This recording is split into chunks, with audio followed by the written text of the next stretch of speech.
Now, if you were at CES this year, you may have even seen the SD03. This was just a few months after some inaccurate reports on the internet about SkyDrive and its bid for flight certification in Japan.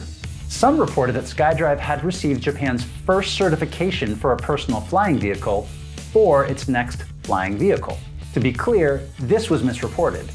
SkyDrive had merely applied for the certification with what you could consider Japan's version of the FAA. Since then, there has been progress there. Last month, SkyDrive said it came to an agreement with regulators on a certification process. And again, the SD03 is just a prototype to prove SkyDrive's technology. To find out what's next, I talked with Yugo Fukuhara.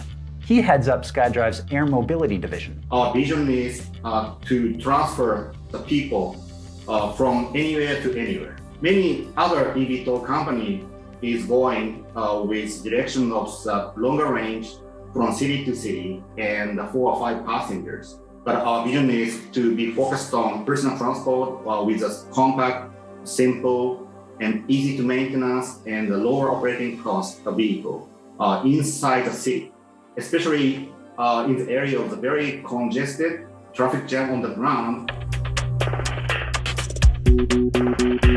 That vehicle the company hopes to be flying passengers in by 2025 is the SD05. We don't know exactly what it will look like, but it could be something like this. These are concept photos from SkyDrive released last fall of what it called the SDXX, a 2-seater eVTOL that really does fit the flying car title. It sits on 3 wheels, suggesting it has a drive mode in addition to a flight mode. Yugo did confirm with me the SD05 will carry a pilot and 1 passenger. And as for a flight range? Our practical operational range will be around 10 kilometers. So our flight time will be around 10 minutes.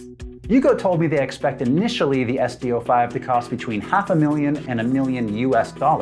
So at that cost, they don't expect a lot of interest from consumers. SkyDrive is really setting its sights on the market for air taxi services. Right now, the company is just aiming for certification in Japan, but they do have plans to expand globally, including into the US. Now, there's a lot of eVTOL companies out there, and we've seen a lot of promised launch dates and a lot of delays.